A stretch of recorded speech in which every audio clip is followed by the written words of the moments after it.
foundation of Islamic knowledge that she now carried with her to where she attended university. I think what he was mostly talking about, again, are those students who begin in the very early years and who now go to totally environments that are not the best. Public schools, things of that nature is what he was basically talking about. But I totally agree with you, wholeheartedly, because I know that when my daughter was in the United States, when she was going to the public schools, but she had already had a good foundation here. When she went to school in her hijab, when she was in her classroom and they were talking about all kind of rubbish, they would immediately stop when they saw her, when they were around her. They wouldn't talk about it. And the boys wouldn't look at her the same way that they looked at the other boys. So absolutely, if they get that foundation at home, they now carry that to where they go. But when they don't get it, when there's a void, when you have parents who are so concerned with the dunya and have done very little in educating their children Islamically, that is where you have the problem. So I agree with you wholeheartedly, and thank you so much for that contribution. Assalamu alaikum, dear sisters here, and my brothers here. I really would like to commend the lady Khadija Holmes who has given us this lecture. I want to say that she's done a terrific job, and by the simulation that we had, I want to also feel that parents learned a few things from that situation. Usually when we give lectures and we have simulations, it's easier for people to relate to. After commending her, I would like to commend the parents that are in here and congratulate you that you have children in great heights. I want to say that the school is where your children should be. And since they are picking them young, they are catching them young with Islam and Islamic tenets, you would have nothing to regret as parents for bringing them here. Thank you very much. Thank you. You don't know about the parents of those children. I know in the U.S. it's for parents who are concerned about their children. They don't allow their children to spend time with children of children that they have not had a chance to meet, or even go so far as to know about the parents of those children, because they know that if it's a wayward child, or a child who hasn't been disciplined, or even a child who is from a bad background, they would not want their child to associate with that particular individual. So that's number one. Number two, you need to communicate with your children. It's important to establish lines of communication very early. You cannot wait until the child is in the teenage years and decide, oh, I'm now going to. I'm not saying that it's not impossible. It can be done. But ideally, you should begin communicating with your children when they're very young, so that that child, when things are going on, they will come to you. They might have a child that says, look, Mom, so-and-so said this today.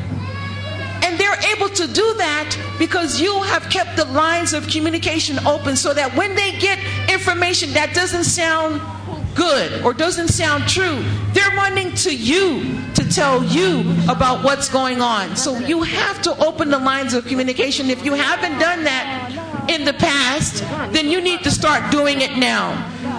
When your child comes to you to talk, as we went over the 10 principles of listening, follow that. Be there for them. Open up those lines of communication so that that child can come to you.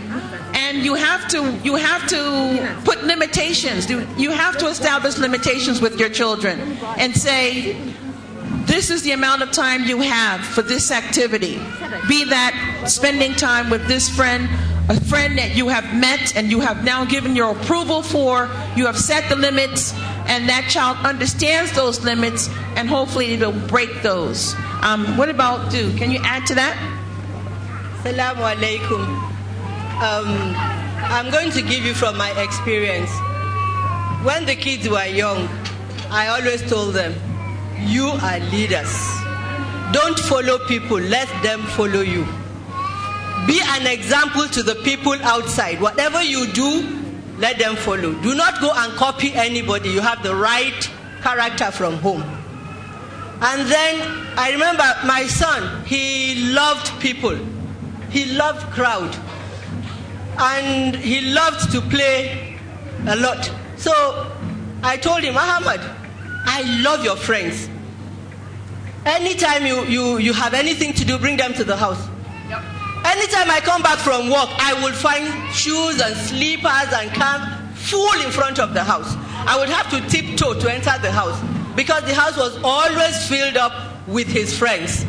They would play in my house. I encouraged that. I did not encourage for him to go out most of the time.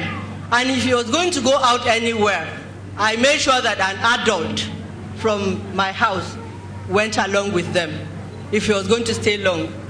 And I knew most of his friends. Most of the time, in fact, they became like my children because most of the time I come home, they will eat their lunch in my house. In the weekends, my house was always very full. You can encourage that. Instead of allowing the children to go out to where you don't know, to watch things you do not see and you don't understand, it's better to have them under your watchful eyes. We have another question here. Yeah. The culture in our homes. What do you do if you are trying to mold your child in the Islamic way and the father is not cooperating? You know, he's not like you, and he's the head of the family. So you see, I have a cousin. I'm a working mother. I take my children, I go to work, and I drop my kids with their aunties. And then sometimes, you know, I don't really like taking them there because the kind of upbringing I'm molding for my children, that's not the one they have there. So I complained to her. I said, I don't like my children coming to your house because in my house, I don't allow them to watch movies. I don't allow them to play music. But when they come here, they're very eager to come to your house because they know they have the freedom here to watch movies, to listen to music, to dance, to do a lot of things. So they're always asking me, Mommy, we want to go to Auntie's house, but I don't want them to come here. I told her. She said, well, she's trying to also stop that. But, you know, the father does not encourage, and it's like she's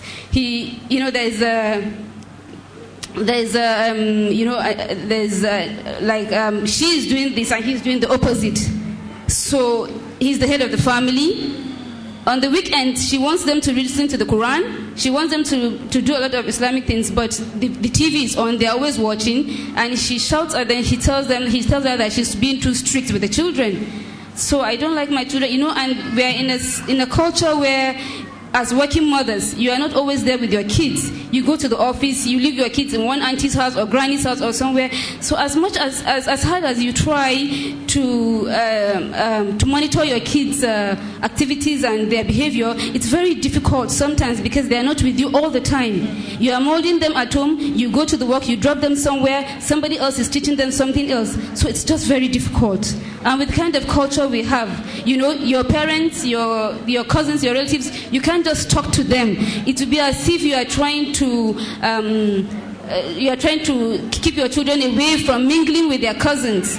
But it's not that. It's because you don't want them to adopt the kind of character these other children, their own cousins, you understand, have. So if you keep them away from friends, you can't keep them away from the cousins. So how do you go about doing? I mean, it's very difficult.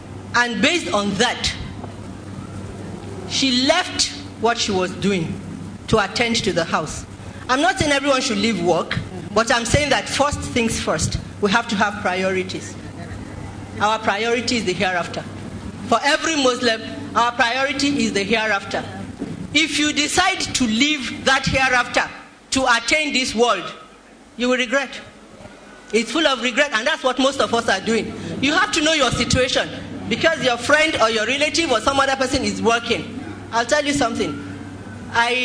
In my family, the women, they don't work until the children are through with primary school. No woman works in the family, even my brother's wives. When they come, I tell them, first things first, we don't want animals in this family. We want children. You have to give time for that. It doesn't take too much of you. Sometimes it's our outlook of life. Bandwagon activity. My friends are working. All my colleagues. You will have to attend to your family first. Your children should be brought up like human beings, Muslims who will worship Allah. If you find that there is a conflict between your work and the upbringing of your children, please put one aside. Attend to the other first. How much money do you make? I'll give you an example. We're all here. We work. Most of us leave our children in the hands of house helps. These house helps are non-Muslims. Most of them are illiterates. They know nothing. And then you leave your children in their care because you want to be a working class mother. And so how much do you get from the office? 50,000, 100,000, and you come back, you pay the house help about 20-something thousand. When you calculate it at the end of it, how much is your income that you are leaving the future of your children to be wasted for? And that's your hereafter. That is your hereafter. So you must